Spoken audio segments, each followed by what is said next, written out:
this week's drive, we see how a first-timer took on the big boys and beat them. Newman is around. Several cars involved. Watch as Irish eyes smile on a winner. Salute the passing of an enduring London landmark. And wonder if the laws of physics have been suspended. All this and more in this week's Drive.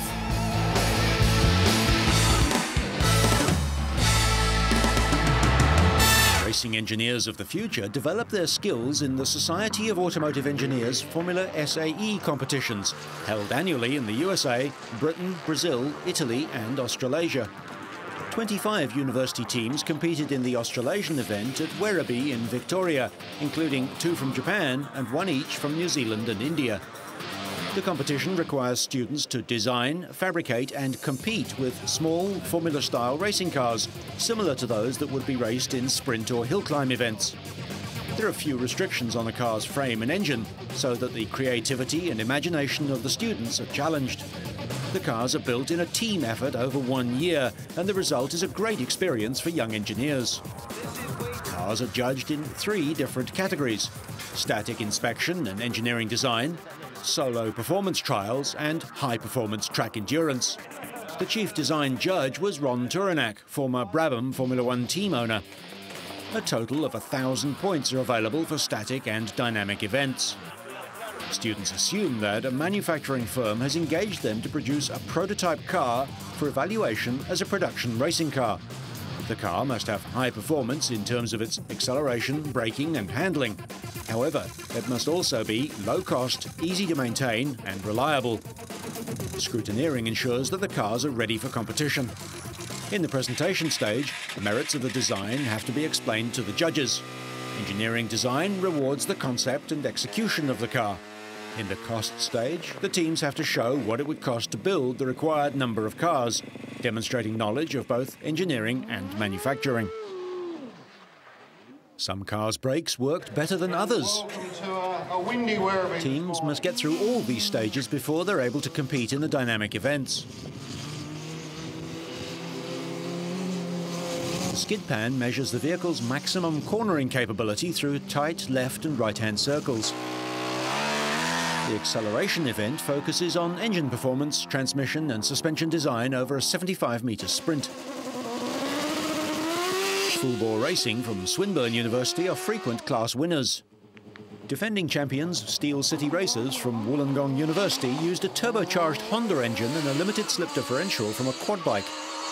SAE cars are allowed 610cc capacity engines producing up to 80 brake horsepower. Injection systems, differentials, traction control and suspension are all areas where teams can innovate.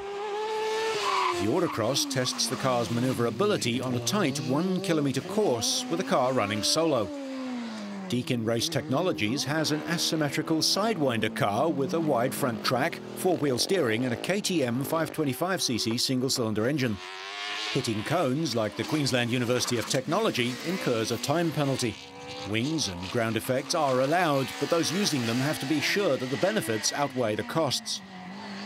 One of the favourites, the University of Western Australia, won the presentation, design and autocross sections. Most teams have space frame steel chassis, but a few have produced carbon fibre monocoques, offering lighter weight, more rigidity but increased manufacturing cost. The University of Queensland won the acceleration test and was third in the autocross. The top speed reached is over 100 kilometres an hour, so they are pushing along. This was the first competition for RV College from Bangalore in India. The University of Auckland had a carbon chassis and impressive presentation. Victoria University's first entrance in Formula SAE was a challenge and time beat them. Day 3 was dry and hot with a gusty wind, preparing for the endurance and fuel economy events, the ultimate test for FSAE cars. These are worth 400 out of 1,000 points available. The RMIT car coasted to a halt with a slipping clutch, a real blow for the team's hopes. At any one time, there are 4 cars on track. They don't race wheel to wheel because the tight course doesn't allow it, but anyone caught by a faster car has to stop in the passing zone and let the quicker car through. An off-track excursion for redback racing. The Enduro is run in two parts, morning and afternoon, with 4 drivers completing 5.5 kilometres each, for a total of 22 kilometres. Faculty advisor at Denkai University, Dr. Sano, retired after the event. He is remembered as having worked on Honda's Formula One team in the 1960s. Too many hits on the bodywork, and something has to give on their car. The tight track means drivers have to concentrate all the time.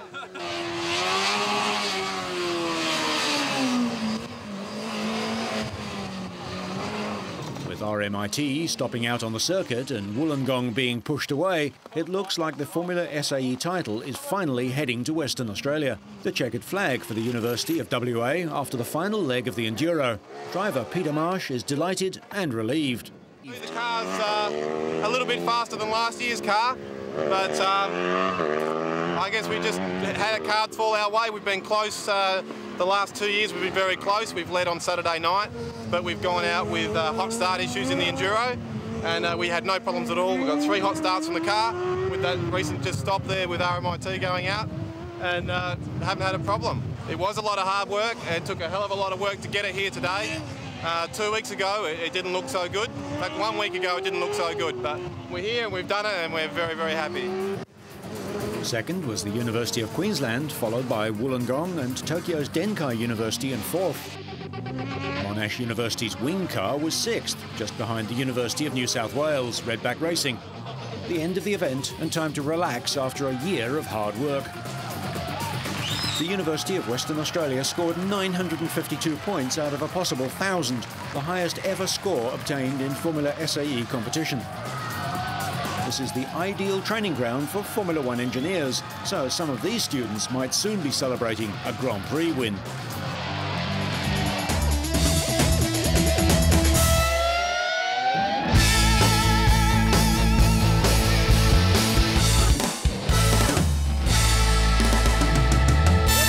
Daytona International Speedway hosted the 28th running of the Budweiser Shootout, the opening race of the 2006 NASCAR season. The shootout is only open to drivers who won a pole position last season and past winners of the race. It's run in 2 segments of 20 and 50 laps. With 6 laps left in the first segment, there was a multi-car crash involving Ryan Newman, Dale Jarrett, Casey Kane and Brian Vickers. Denny Hamlin was only the 2nd rookie to ever qualify for the event and was the surprise performer of the day. The rookie led for 16 of the 70 laps and appeared to be heading towards an easy win, before Tony Stewart, his veteran teammate at Joe Gibbs Racing, used a wide pass to take the lead from him with just 4 laps to go. But seconds after Stewart moved to the front, the caution flag came out for debris on the track, setting up a 2-lap shootout to the finish. Stewart restarted on the bottom of the track with Hamlin right next to him. Hamlin quickly moved out in front and held on to win for the first time in NASCAR's Top Series. The victory earned him $213,000 US. Dale Earnhardt and Stewart finished 2nd and 3rd respectively. Scott Riggs was 4th and last year's winner Jimmy Johnson was 5th. The 25-year-old celebrated with burnouts on the track while his parents sobbed in celebration. Hamlin only competed in the final 7 races of last season. He responded with 3 top 10 finishes and 1 pole position at Phoenix, the second to last event of the year, to qualify for the Budweiser Shootout.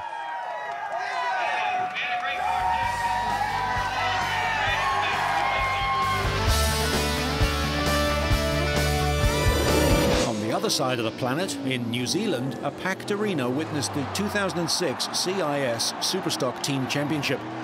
It boils down to a very simple team event, one of the highlights of the New Zealand stock car calendar. But even though they may look like scaled-up fun-fair dodgem cars, these aren't the average old-fashioned bangers. The high-performance, high-cost machines took to the track at Palmerston North in a 2-day showdown and team events that pitched the hometown heroes, the Palmerston North Panther cars, all black, against various other regional teams. Much to the delight of many in the crowd, the home team were in supreme form. After the Otago Cougars, the Rotorua Rebels and the Stratford Scrappers were brutally dispatched, the team champs final was against the Nelson Tigers.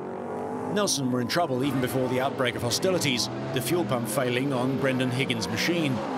That left the Tigers without a potential hitter, and with Peter Rees, the Panthers' main wrecker, officially titled the Blocker, intent on causing carnage.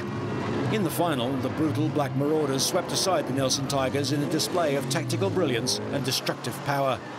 With the opposition largely sidelined, the Panthers strolled to their first title since 2002.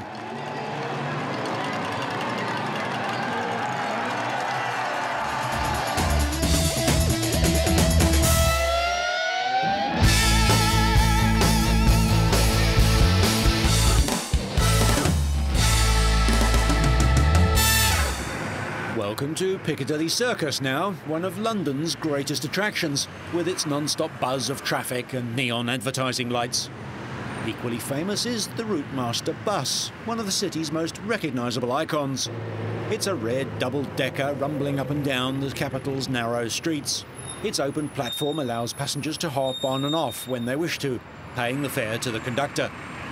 Travis Elborough is the author of The Bus We Loved, a book which explores the history of the Routemaster and its connection to the city and its residents. It's born of London for London, and it's the last of its kind, the last sort of open platform bus built specifically for London. I mean, one of its kind of ethoses behind the design was that it was supposed to be, what the phrase at the time was, an attractive piece of street furniture. So it's sort of style to fit in with sort of London's landscape and also with kind of London Transport's own kind of heritage. So there's sort of sleek curves and everything that sort of match the shape and style of the city. Created in 1947 to replace World War II-era trolleybuses, the snub-nosed, light-bodied Routemasters were hailed as revolutionary in meeting the challenges of negotiating London's crowded, winding streets. Between 1956 and 1968, a total of 2,760 Routemasters were put into service, with expectations that they would last no more than 17 years. But for 50 years after their debut, the view from upstairs was the same. Yet the much-loved Routemaster buses have been removed from the streets, variously condemned as expensive antiques, anachronisms, or too dangerous for 21st century traffic. Transport for London, the agency in charge of the city's bus systems, says that in addition to cost issues, the Routemasters don't comply with European Union regulations on safety and accessibility. As a replacement, the city has commissioned a greater number of bigger, boxy double-deckers with wheelchair access, and more notably, a fleet of so-called bendy buses, single-deck articulated buses that can carry up to 140 passengers. There are about 750,000 Londoners who can't use these old things.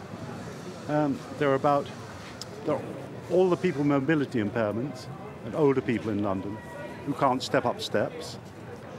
Anybody under 5 who uses the baby buggy can't use these things sensibly. They're crazy. They're last century's buses. This is transport apartheid. You know, it's like we got rid of bear baiting, we got rid of children going up chimneys to clean chimneys. You know, this was all part of London.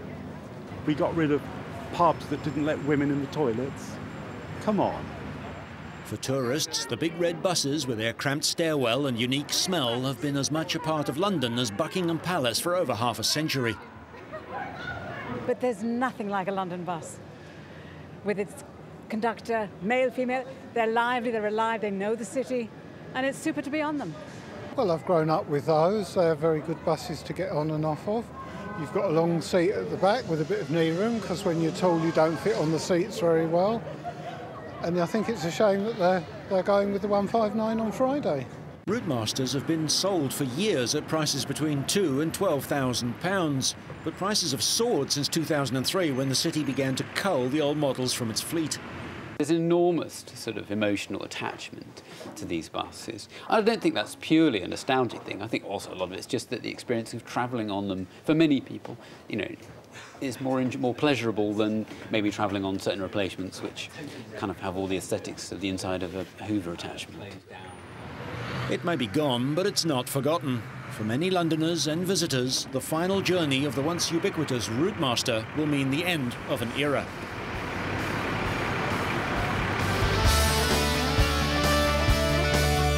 Visually impaired people in India's eastern Kolkata city recently had the chance to do something really unusual. They became the navigators in a rally. Nearly 50 cars navigated an 80-kilometre route in a car rally jointly organised by the National Association for the Blind and a city car club. The drivers, who were clueless about the route, took directions from partially sighted or blind people who read directions on a route schedule printed in Braille, which, of course, few sighted people can understand. For blind people, motorsport is a new and exciting experience. In this car rally, my work is to be the navigator. The navigator gives route directions. I have to read the navigating charts and give directions to the driver. According to the Blind Foundation in India, more than 13 million people in India are visually impaired, making up 1/3 of the world's blind population. Meanwhile, in the southern city of Bangalore, 30 vintage beauties came out on the road, attracting attention from curious onlookers. Heads turned as classic cars and motorcycles paraded majestically on the streets, brightening up the winter morning. The rally, organised by the Vintage Car Owners Association, saw cars like Ford, Austin, Fiat and Jaguar rolling out onto the streets, watched by an appreciative crowd. India is a treasure trove of classic vehicles, many dating back to before the country's independence from Britain in 1949.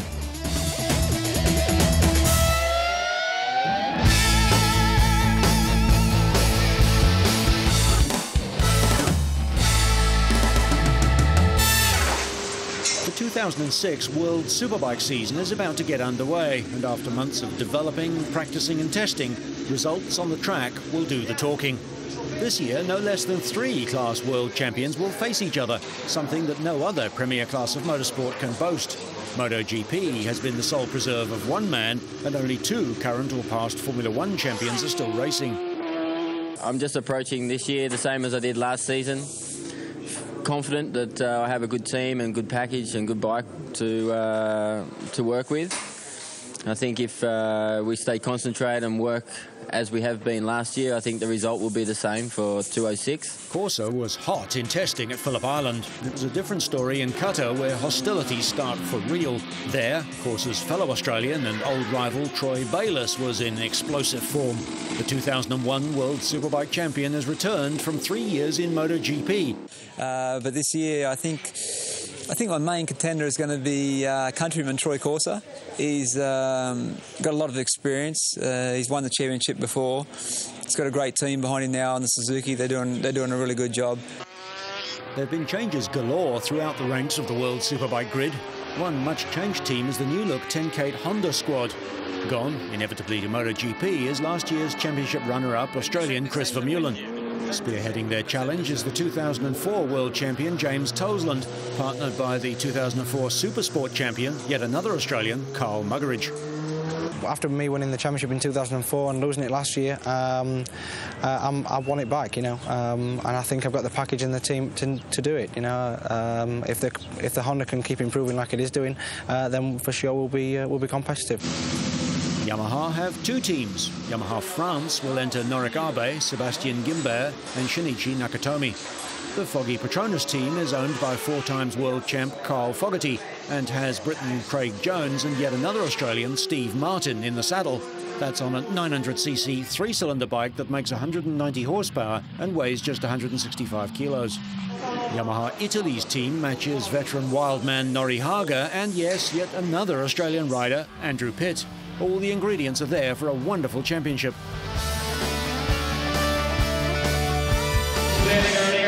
Belfast's Odyssey Arena played host to the 6th round of this year's Indoor Trials World Championship. Defending world champion Adam Raga was the man they all had to beat, but his 20-year-old Gas teammate Hironi Farhado made a fine start to the evening.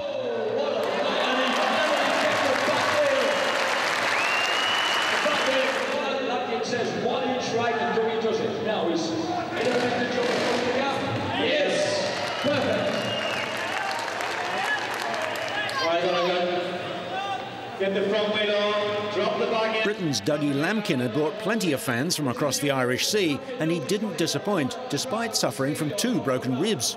It looked as though he might have sustained further injury in this crash, but he was cleared to continue and later faced Fajardo in a runoff. 5-times champion Lampkin, who turns 30 in March, has had a poor season so far and was only 6th out of 7 in the previous round in Barcelona. In fact, he hadn't finished on the podium since his last appearance in Belfast 5 rounds previously. But the veteran delighted his fans to bounce back here in the 2-lane race, and he turned around fastest to defeat the new kid on the block for 2nd place.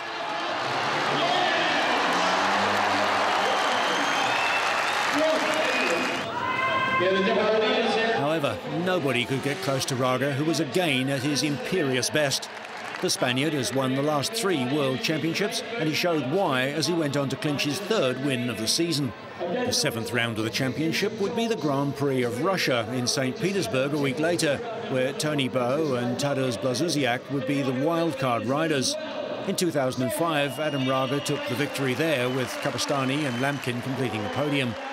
Despite being denied a Lamkin victory, the crowd of 5,000 were generous in their praise of Raga, who extended his championship lead to 11 points, with nearest challenger Albert Kapastani finishing down in 5th place behind Barcelona winner Tony Bowe.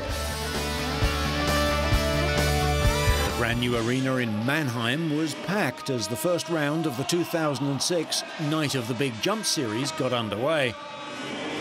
Remy Bizard of France was first on the saddle as he completed a magnificent one-handed Superman seat grab Indian air to whet the appetite of the crowd.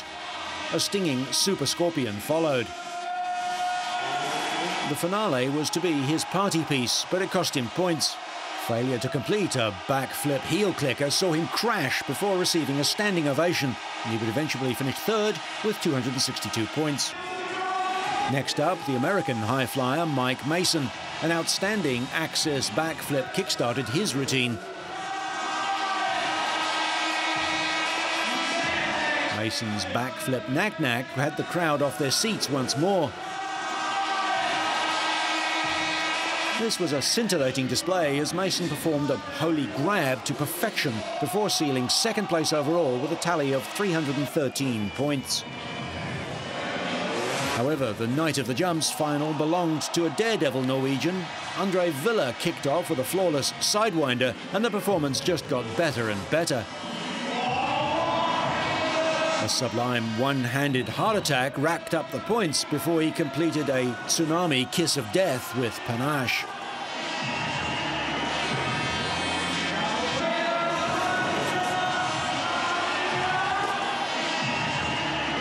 A whip then delighted his fans before he had the crowd in the palm of his hands as he executed a magnificent backflip can-can. Performing the tricks in the confine of the stadium is one thing, but the stopping distance after landing is very limited.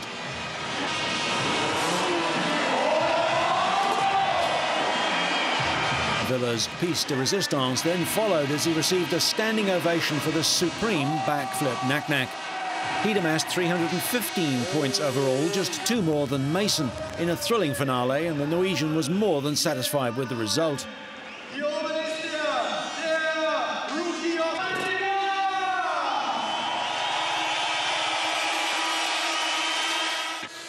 No, I didn't expect this at all before they went, and I was just super stoked that I did it. You know, Andre just rode that good. It was tough between the 2 of us, you know. We both rode our asses off, basically, and the judges saw what they saw, and I'm pumped for Andre. I know he's just coming back from an injury, so it's cool to see him back on top, and it's going to be a long year. I'm battling this guy to the end. Just a week later, the same riders would face the current world #1, Matt Rabeau of Switzerland, and Americans Adam Jones and Ronnie Renner in rounds 2 and 3 of the Night of Jumps in Vienna in Austria. So whether you like to build your own racer or get into more robust forms of motor racing, so you stay on track and up to speed, make sure you catch next week's Drive.